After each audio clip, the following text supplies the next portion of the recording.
Respected chairpersons and dear friends, at the outset let me thank the organizers for inviting me here and given me a good topic that is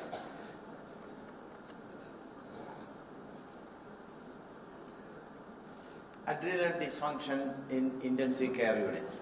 As you know, many of the physicians are always a good number of at least 20% of your patients will be in the intensive care unit at any function of time. And it is all a critical illness management. And what is the definition of critical illness? Any trauma or disease leading to life-threatening organ dysfunction that requires mechanical or pharmacological support to prevent death. So this is a definition given for critical illness. And these patients are usually managed in intensive care units.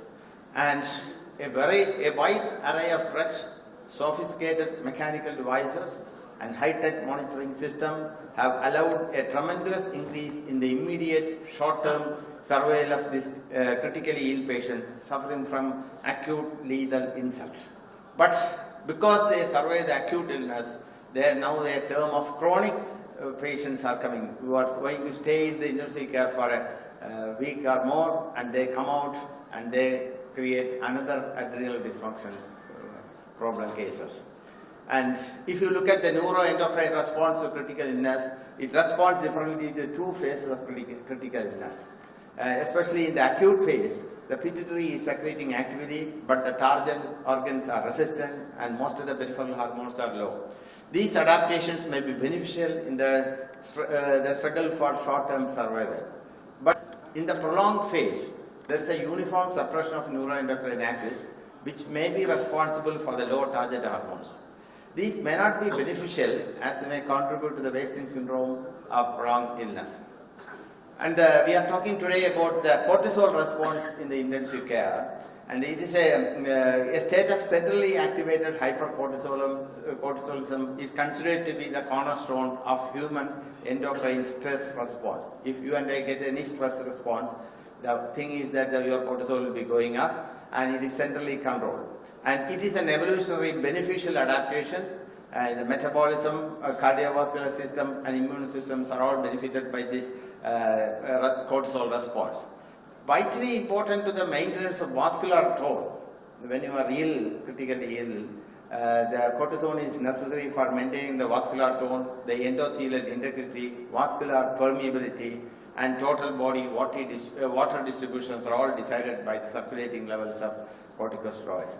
And it also, remember, it potentiates the vasoconstrictor action of both endogenous and exogenous catecholamines. As you know, many of the patients in intensive care will be having hypertension and you will be pumping in with catecholamines and all. If they want the person to respond to this treatment, there must be enough circulating corticosteroids for it to be effective.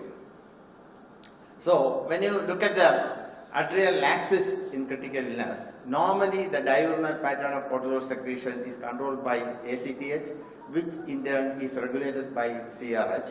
And more than 90% of the circulating cortisol is bound to CBG, the cortisol binding globulin, and the albumin. So these are the things you must remember when you are looking at the cortisol level in the intensive care patient, because there is a regulation by the CRH, ACTH, then the circulating levels of cortisol is determined by the how much it is bound to the CPG and albumin.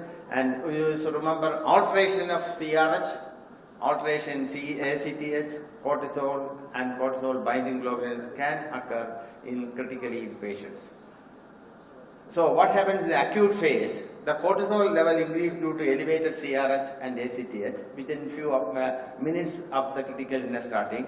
And or it may be due to the resistance of or inhibition of the negative feedback by cortisol. The diurnal variation is low. The CBG levels are decreased. That is the most important thing to remember. The cortisol binding globulin levels are decreased immediately when the patient is in critically ill. So you get a more free cortisol circulating in the body, and there is down regulation of glucocorticoid receptors alpha. In number, down regulation the numbers of the receptors, and also there is a decrease in the affinity modulated by the several elevated cytokines which are present during the critical illness. That downgrades the receptor affinity also. And the elevated cortisol response is essential for survival, and the hypocortisolism helps to provide energy by shifting carbohydrate, protein and fat metabolism, and suppresses the excessive inflammatory response which occurs in any critically ill patient. And it improves the hemodynamic status by fluid retention and sensitizing the vasopressor response to catecholamines which you and I may be giving in the intensive care. And now look at what happens in the prolonged phase of critical illness. Cortisol levels are elevated in chronic phase, but remember it is from non-ACTH dependent mediated pathways, because cortisol levels are high in the prolonged phase, but the ACTH levels are low. And the ACTH levels are decreased in prolonged illness, and the CBG levels start recovering during this time. Whether the elevated cortisol levels is beneficial is not sure. It may increase the susceptibility to infections. So if you look at, this is the graph, the first half, within few minutes to hours, there is increase in CRH, there is increase in ACTH, so the cortisol level goes up and down. But few hours to days, what happens is the CRH level decreases, ACTH level decreases, but the free cortisol level is still high. That is due to non-ACTH dependent mechanism. Maybe the free cortisol is elevated, maybe CBG is less, the half-life of cortisol is prolonged and all. And if you go to the chronic phase, everything is depressed, including the CRS is depressed, ACTH is depressed, and the circulating cortisol level also comes down. So, previously, the term relative adrenal insufficiency was described for patients in intensive care. This was coined to describe the maximally activated adrenal cortex that produces cortisol in large quantities, but which are not large enough to deal with the severe stress of the illness. So that was the term at that time used, relative adrenal insufficiency. This condition of relative adrenal failure may be diagnosed when the incremental plasma cortisol was less than 9 micrograms after 250 microgram of synaptic test. But the terminology was replaced, because here, when you say relative adrenal insufficiency, you are putting all the blames on the adrenal gland. But in critical illness, not only the adrenal cause, there will be alteration in the ACTH, CBG levels and all those things. So you can't put all the blames on adrenal. So the terminology was replaced by CERSI in 2008, as the impairment of HPA axis could occur at any level of HPA axis and not confined to the adrenal cortex alone. So this term came. This is called CIRSI, or critical illness related corticosteroid insufficiency, and is a concept that was introduced in 2008 to describe the impairment of hypothalamo-pituitary axis in critical illness. And CIRSI is characterized by dysregulated systemic inflammation resulting from inadequate intracellular glucocorticoid mediated anti-inflammatory activity for the severity of the patient's critical illness. Even though there is increase in the level, circulating levels of cortisol, it's not insufficient available in the within the cells for dealing with the stressful situation. And very difficult to diagnose, and there are a lot of confusions and controversy in the definition, in the diagnosis, in the management of this CIRSI condition. But clinically you have to suspect when somebody is having persistent hyponatremia, hyperkalemia, hypotension, even after adequate resuscitation measures, and ventilator dependence, high fever with negative culture. These are the conditions in many of our patients in intensive care suspect that this patient may be having CIRSI or the corticosteroid insufficiency. And so the diagnosis is usually, if you do a random cortisol, if it is less than 10 microgram per ml, that is confirmative. The other thing is, if you do an ACTH stimulation test, it must be the delta cortisol must be less than 9 microgram after 250 thing. And surviving sepsis campaign guidelines suggest not using ACTH stimulation test to select patient with a septic shock that may be treated with cortisone. And plasma cortisol levels are better than if you are doing free cortisol. There is no need to do free cortisol. You can do plasma cortisol, that is better for diagnosing CIRSI. And also serum cortisol levels are better. Some people may think about salivary cortisol. That is not very good for diagnosing CIRSI. And what is the role of ACTS stimulation test in diagnosing? The result of ACTS stimulation tests are invalid in the context of critical illness because the results are flawed by the uniformly increased cortisol distribution volume in critical illness. You are not actually measuring the secretion rate of cortisol after giving ACTH, you are measuring the plasma level. So it may be because the distribution volume is altered in critical illness, it may not be reliable. So if you are going to use ACTH stimulation, some people may argue about 1 microgram test, but that is not useful. It is always 250 micrograms in actual test is superior. And 250 microgram ACTH stimulation test is superior to hemodynamic response 250 to 300 milligram of hydrocortisone in diagnosing CIRSE, because some people use the infusion to see how much the patient improves. That is not useful. Similarly, if you are going 250 microgram stimulation test is superior than measuring a random ACTH level. Now the question is, why this cortisol level is high but the ACTH is low in this critical CIRSE level? Over the past years, it has been clear that the high level of cortisol in critically ill patients do not coincide with the circulating ACTH. Various studies have shown that there is not much relationship between ACTH and cortisol in critical illness. There is a dissociation between ACTH and cortisol in critical illness. So there should be an ACTH independent inflammatory driven cortisol production in critical illness. So this is the slide which shows that there are a lot of interleukin 6, TNF alpha, immune system, all producing TALC receptors 2 and 4 and all those things. They may directly have a stimulating effect on corticosteroid receptors and produce cortisol. And the reason is that elevated free cortisol through reduced plasma binding is one explanation. Normally the 90% of cortisol is protein bound, and there is a reduction of albumin also in CIRSE. And CBG is reduced either by decreasing the production or reducing the affinity. And CBG start to fall within hours of critical illness. So the pro-inflammatory cytokines suppresses the production from the liver. Of CBG production by the liver is suppressed by the cytokines, and also there is down-regulation of the hepatic glucocorticoid receptors, and there is also neutrophil elastase proteolytically cleaves the CBG so that the affinity comes down, is rapidly cleared. And the low blood pH and high temperature may also contribute to the decreased affinity of CBG in critical illness. So one study has, what is the elevated cortisol level? You see, one study has shown that direct ligation of toll-like receptors 2 and TL4 adrenocortical cells and circulating levels of CBG rapidly drop within hours after onset of illness. So pro-inflammatory cytokines suppress CBG synthesis in the liver, and the neutrophil elastase proteolytically cleaves, a high neutrophil count. This proteolytically cleaves the CBG, thereby it loses its affinity, affinity binding potential with cortisol. Then, what is the role of bile acids and cortisol levels in intensive care? Increased bile acid receptors are like nucleophenoid X and G protein coupled bile acid receptor 1 are increased in critical illness. And the other thing is that 5-beta reductase is the major cortisol metabolizing enzyme, and it is also essential for the bile acid synthesis.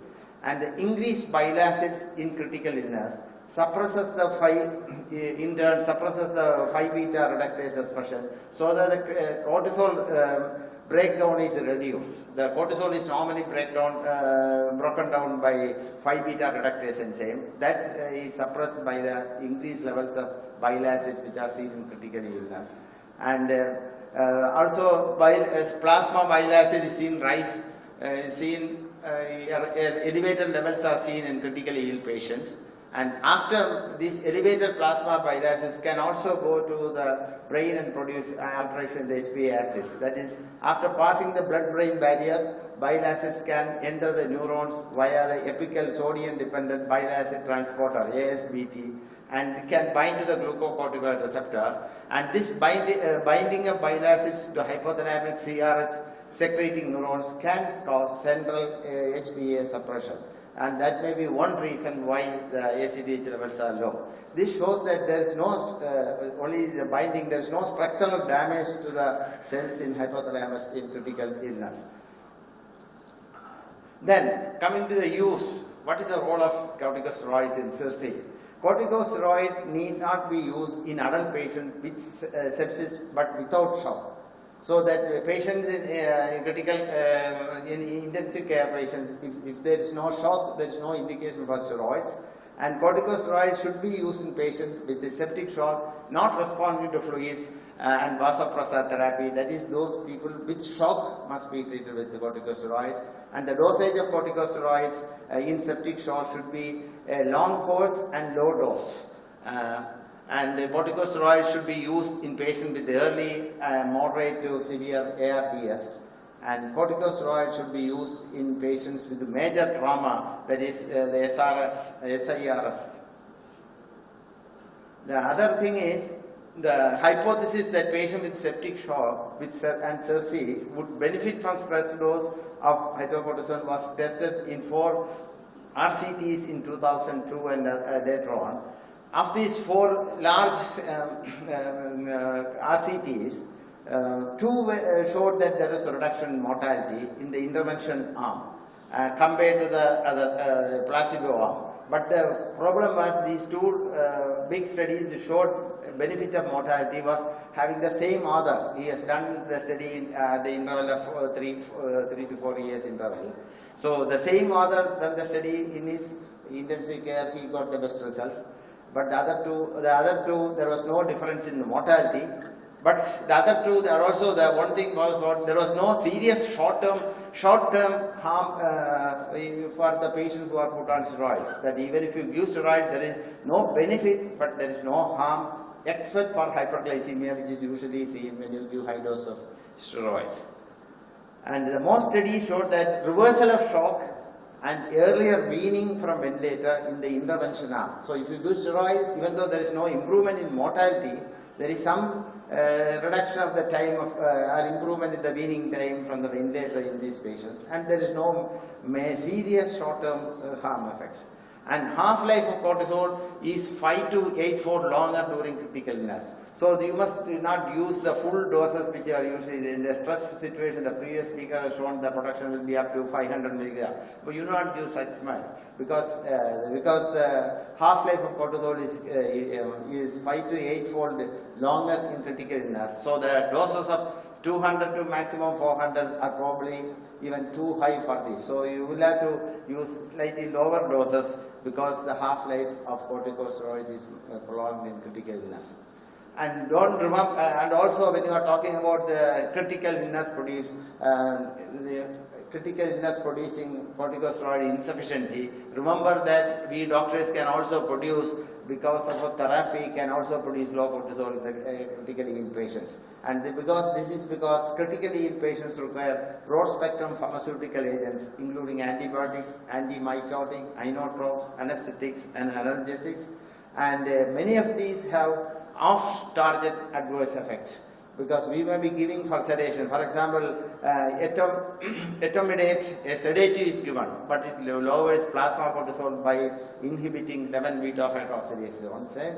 And the second thing is ketoconazole is an antifungal agent. It also inhibits 7-beta hydroxylase. You may be giving it in the critically ill patient with the mycotic infection, but it can also produce it. Remember this.